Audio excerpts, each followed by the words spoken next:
তরুণ electric মিস্ত্রি জুলহাস রহমান মোল্লা ultralight মডেলের বিমান তৈরি করে চমক দেখিয়েছেন। তার তৈরি বিমান মুগ্ধ করেছে সবাইকে। সাধারণত অনেকেই এমন বিমান তৈরি করলেও তা আকাশে উড়ানোর সৌভাগ্য হয় না, কিন্তু এই অসাধ্য সাধন করে দেখিয়েছেন জুলহাস মোল্লা। জুলহাস মোল্লার তৈরি করা বিমান আকাশে উড়ানোর সেই ভিডিও সামাজিক যোগাযোগ মাধ্যমে ছড়িয়ে পড়ার পর প্রশংসা করছেন অনেকেই। ভিডিওটি বিএনপির ভারপ্রাপ্ত চেয়ারম্যান তারেক রহমানের নজরে এড়ায়নি। মেধাবী জুলহাসের প্রতিভা দেখে তার সহযোগিতায় পাশে দাঁড়িয়েছেন তারেক রহমান।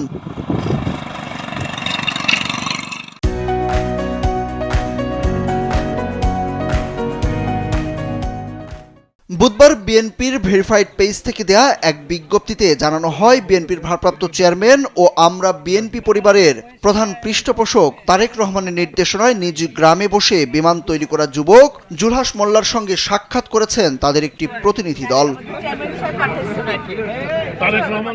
বিশ্ব দেখল হার না মানা এক যুবকের দৃঢ় সংকল্প। বাংলার আকাশে লিখে দিল সে আকাশ জয়ের গল্প। এই উড়ে চলা তার স্বপ্ন জয়ের পর্ব। এই লাইনগুলো মানিকগঞ্জের নিভৃত গ্রামের উদ্যমী যুবক জুলহাস মোল্লাকে নিয়ে লেখা বিএনপির ওই বিজ্ঞপ্তিতে।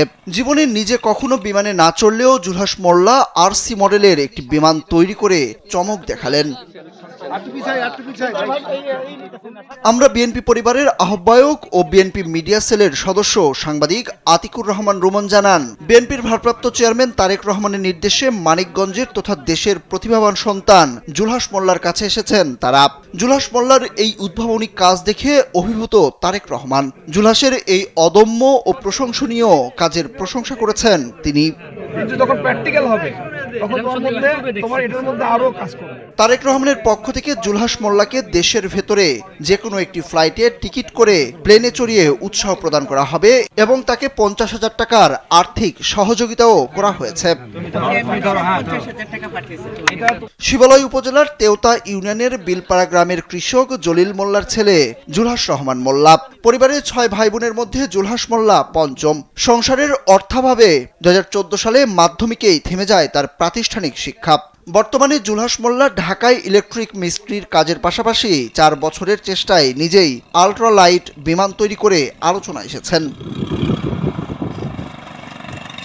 সুরুজ আহমেদ, কালবেলা।